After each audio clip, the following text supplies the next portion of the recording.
Mystic GLoLady here. This is for June 2015 for my Aries. We're going to shuffle them a few more times, and we see that something jumped out. And we have the Devil, and we have the Prince of Wands. Who is it that's bringing some chaos into your life? Who is that younger man that's bringing some chaos into your life? Gonna have to find some understanding on that one. We're gonna put him back in and shuffle a little bit more. But just remember, that wanted to jump out and say, hey, don't let that little man drive you crazy. On the bottom, we have the Ace of Cups. That's the energy that you have beneath you, what you have to work with. New beginnings and emotions beneath you. Always look at it through love. When we started out, we have you in the first house, earthly power, Four of Pentacles. Looks like you're going to be feeling pretty good this month. Then you have the universe in your second house of possessions. Then we have the material gain in our third house of communications, short distance travel. Looks like you're going to be bringing in a few dollars this month, Aries. Home life might be a little bit of a challenge. There's a little bit of strife in there, but something that you'll just need to work a little bit harder. Family, fun, resources, looks like some good stuff. New beginnings in communications, in work and health. So are you starting a new job? Or are you starting a new health routine? Looks like it's going to go pretty well. Then you have your Judgment and the relationship house. Are you looking to make a partnership a little bit more permanent? Is that what the Judgment is in the relationship house? A joining of a new partnership? You have the Queen of Pentacles coming in your ninth house of learning. With the illusionary success in your 8th house position, are you really seeing the money, someone else's money, as it's supposed to be? You'll have to excuse my precious Bella May. Hi, Bella. Whoops, sorry, people. Let me move her out of the way a minute. She likes to come and check it out and see what's going on. Here we go. Queen of Wands. Queen of Wands in the 10th house. Your career. What is it that you really wanted to do in your career? Are you utilizing your talents in your career? There's some money there. If you decide to get out in the world, using your talents to get out in the world, don't be a fool.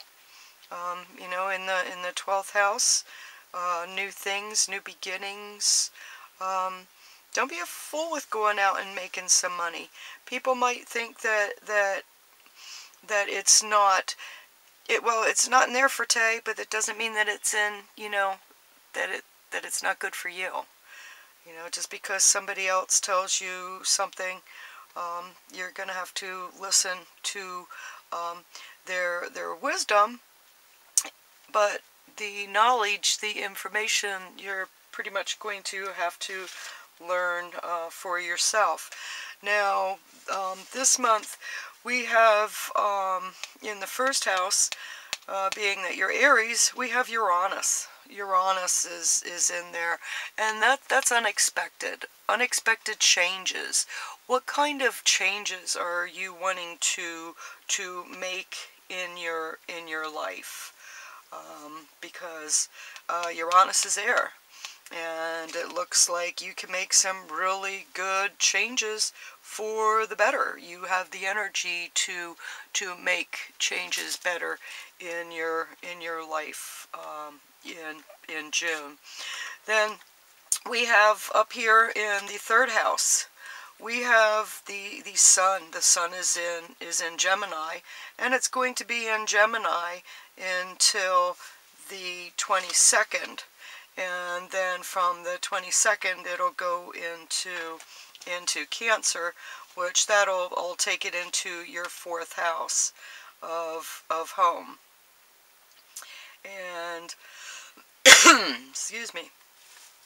We also have Mercury, communications, in your third house.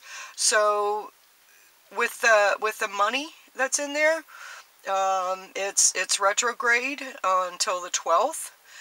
It starts out at 8 degrees in Gemini, retrograde, but there's some talks of money in there, and I would wait until the after the 12th, when Mercury goes direct, to sign any contracts, you know, associated with that money. But there's some talks of money that's going to be going on in June. And you also have Mars in there also. Mars is in there until the 25th, when it goes down here into the fourth house, into Cancer, into your home. So there could be a little bit of challenges in the home life, but that doesn't mean that it can't be worked through, that you cannot talk about it. And that's what you're going to need to do. You're going to need to, you know, communicate, especially in your home, with your partnership, what exactly needs to be said. And that's that say what you mean what you say, don't say it mean, but it's got to be said, otherwise it's going to keep in, and it's just going to fester. Now, Venus is in your fourth house, and Venus is going to be staying here, or I'm sorry, yeah, fourth house. It's going to be staying here until the, let me see, the 6th, and then it moves to Leo. So Venus is loving, you know, being in the home, but where is it not getting fulfilled? Where is that heart that's not being taken care of? And that's something that you're going to have to decide.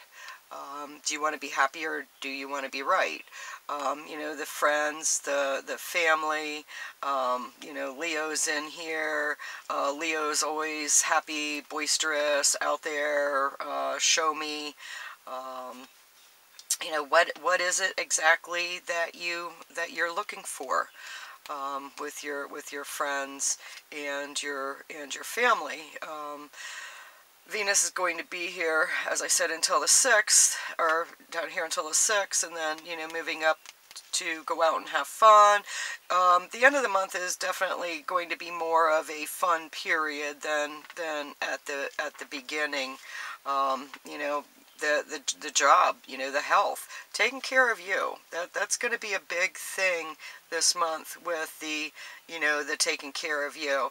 Now, the balance, North Node in Libra, getting that balance in relationship. If you don't have that balance in your relationship, yeah, that's a big part of your happiness, and getting that balance in your relationship.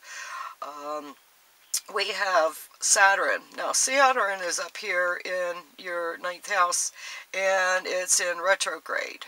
Again, you know, with the pentacles, with the money, with the energy, the higher learnings, long distance travels, what are the lessons that you need to learn?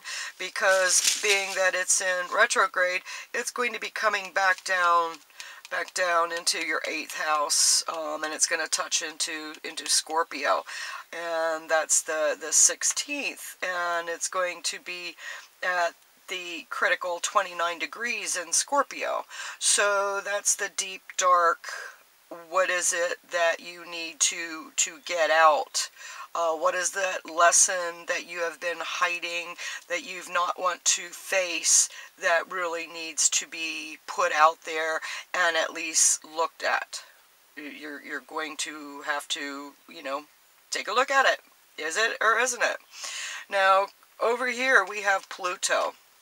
Pluto is coming up in your 10th house, and that's in Capricorn, and you know, you're grounded, but Pluto is change and